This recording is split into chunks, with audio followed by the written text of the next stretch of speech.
What is up, everybody? It is JT Sports. I am back, you guys, with another NFL training camp preview. This time, I'm going to be previewing the Indianapolis Colts training camp with my guy Derek, who does run the Bring the Juice podcast. What's going on, man? Oh, nothing much, man. Ready to talk some Colts football, man. So before we begin, tell the people where they can find you at and what you have going on in the channel right now. Yeah, well, you guys can find us at Bring the Juice Colts podcast. You can find me on Twitter at Derek_larger.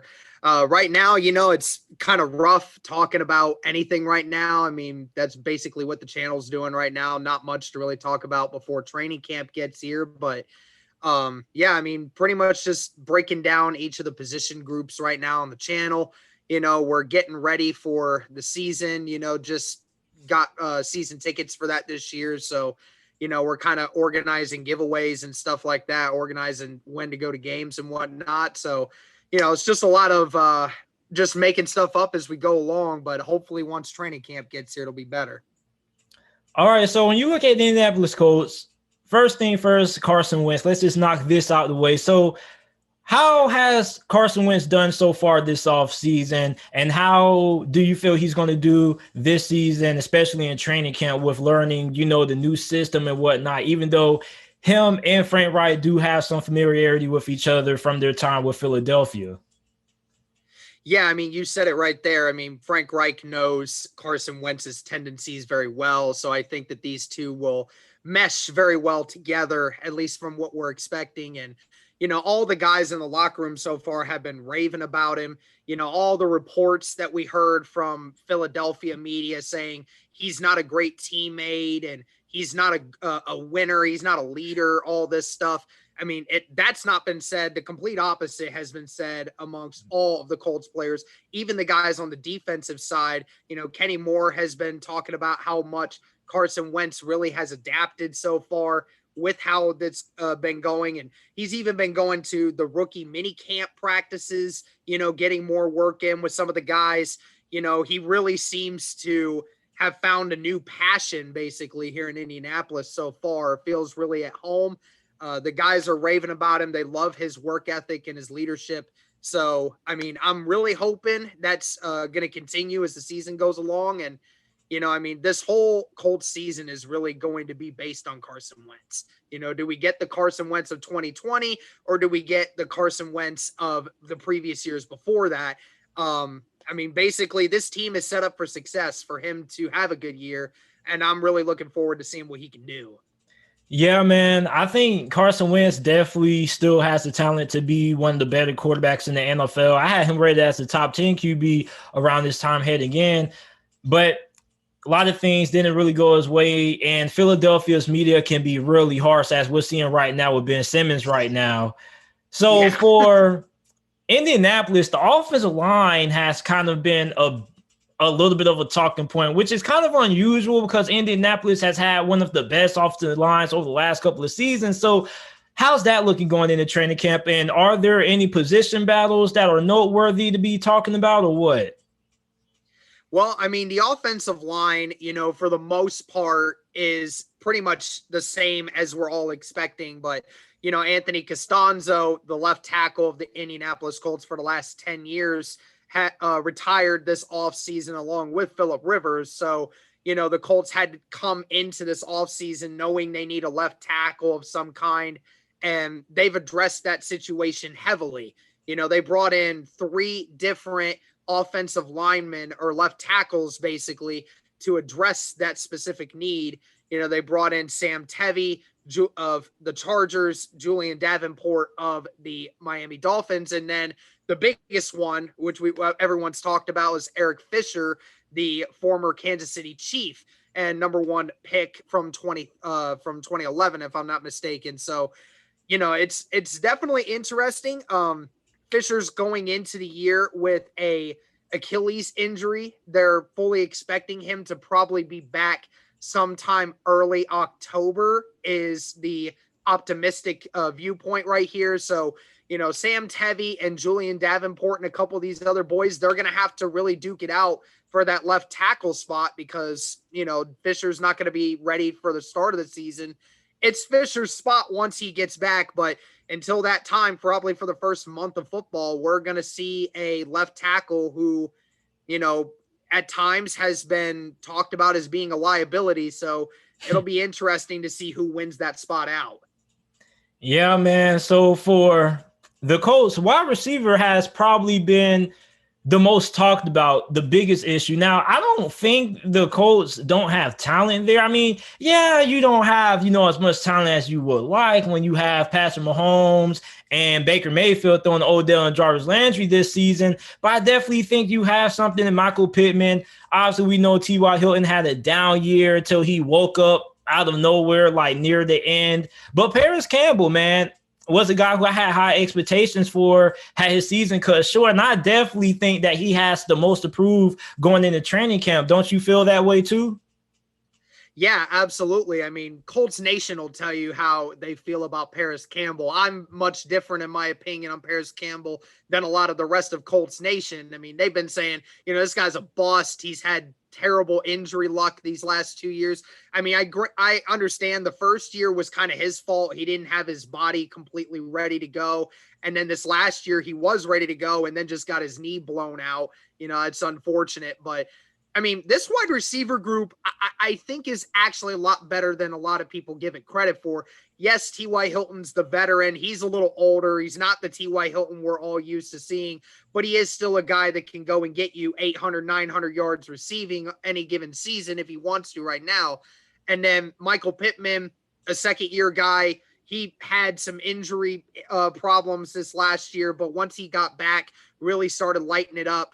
Zach Pascal, our third wide receiver, another young guy, was an undrafted guy for many years, and then came in, and he's been the most consistent option for the Colts since coming on the roster. And like you said, Paris Campbell, if he can stay healthy, oh my gosh, and talk about a guy like, I kind of view him as like a Curtis Samuel kind of player where you can line him up anywhere on the field.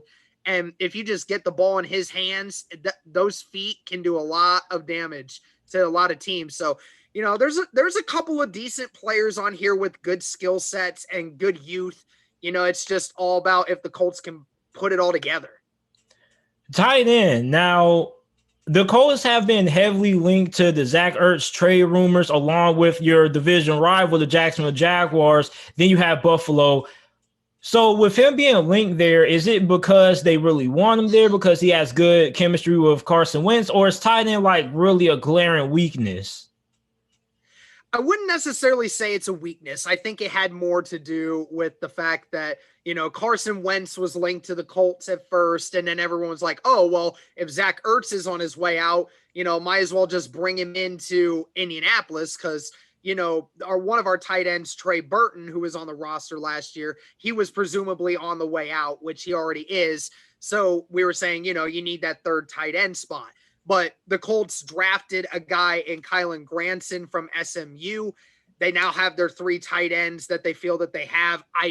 Unless Philly decides to cut him, which from what it sounds like they don't want to, they want to try to get something for him. But unless they cut him and they can get him for a veteran's minimum, I would not anticipate Zach Ertz coming to Indy anytime soon because that would have happened already if it was going to.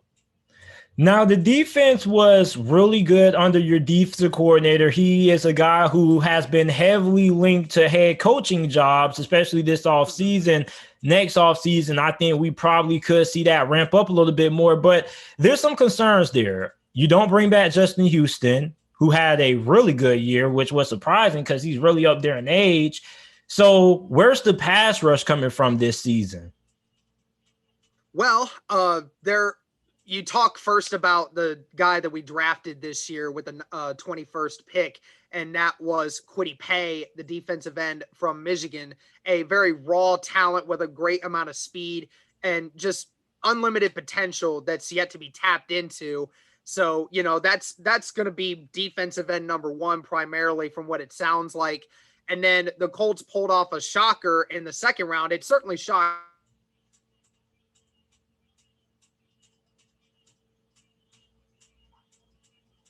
Guy who has all the physical attributes in the world to be the most successful guy on the freaking planet.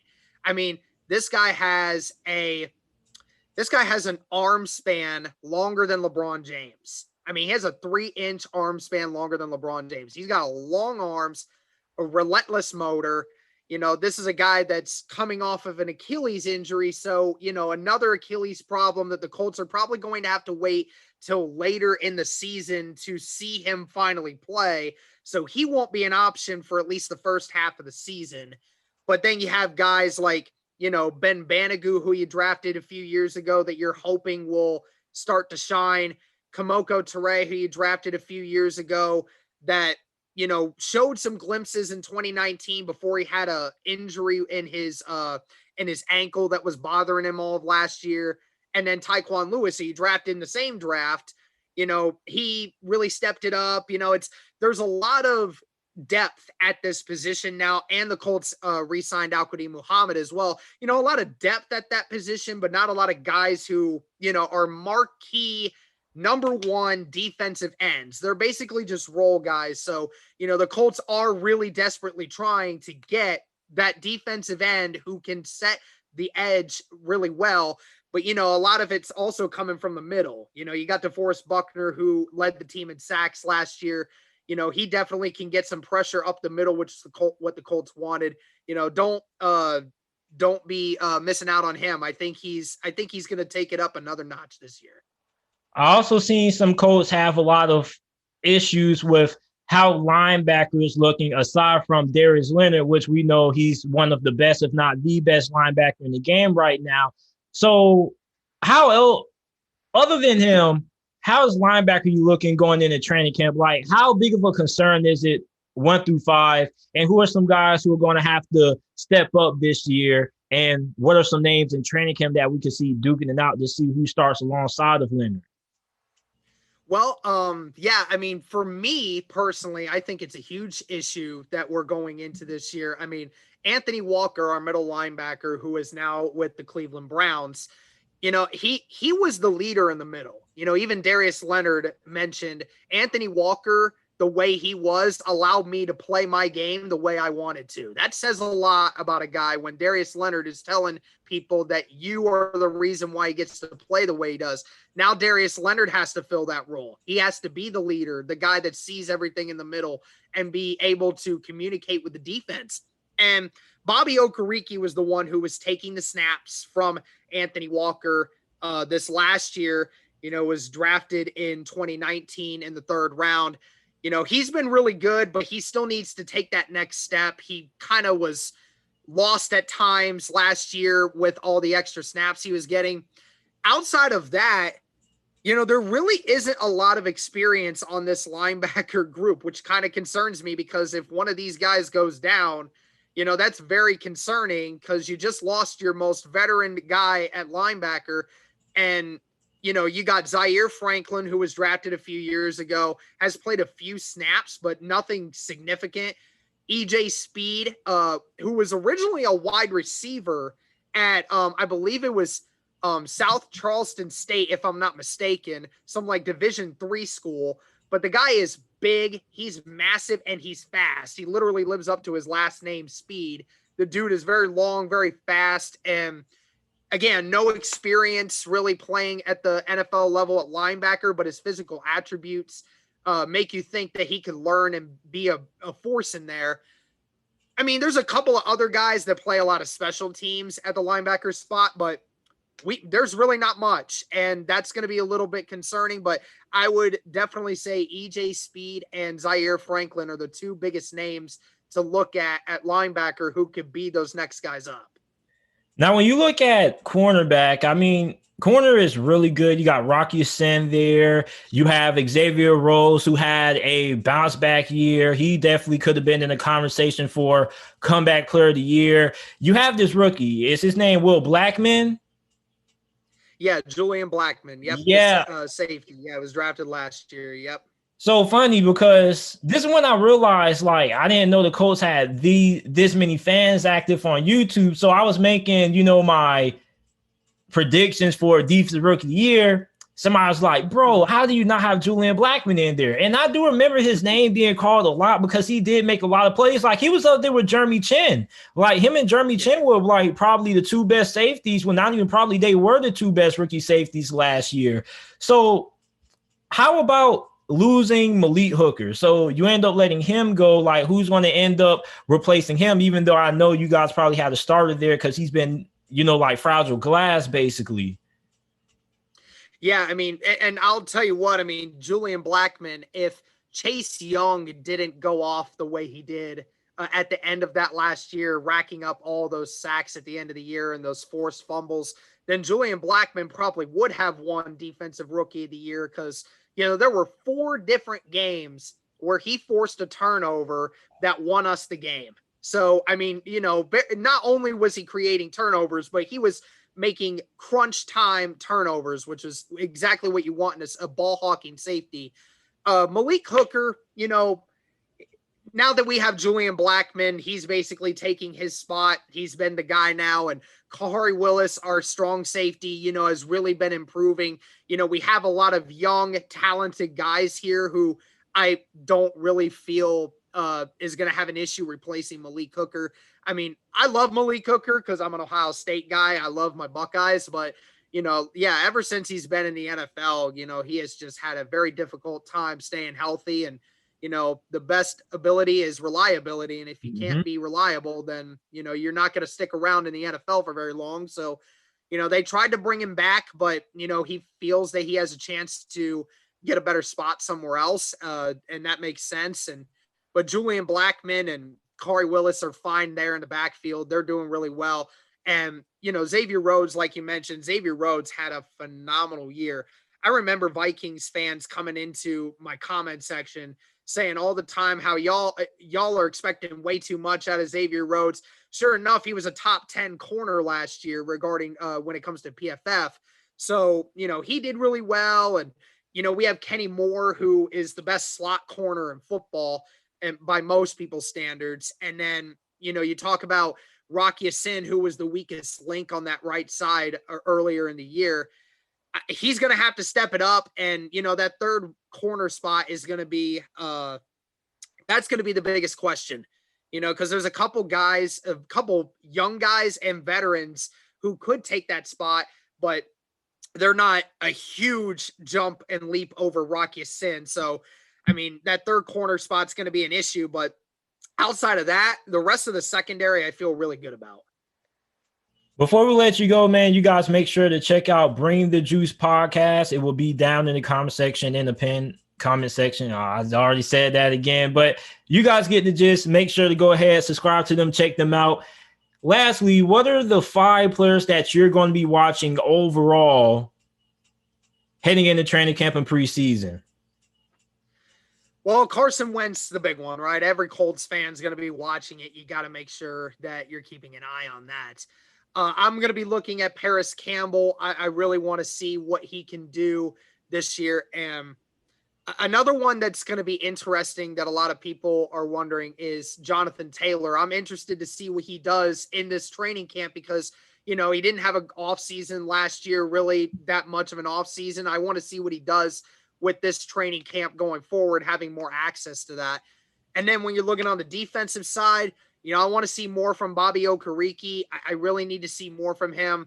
And then on the defensive side, one of the defensive ends I'm really wanting to take a look at is Kamoko Toure. Like I said, he was drafted for the sole purpose of being one of those defensive ends we wanted to see, take over and be that next guy. Had the chance in 2019, had the injuries, wasn't good all of last year because of that injury.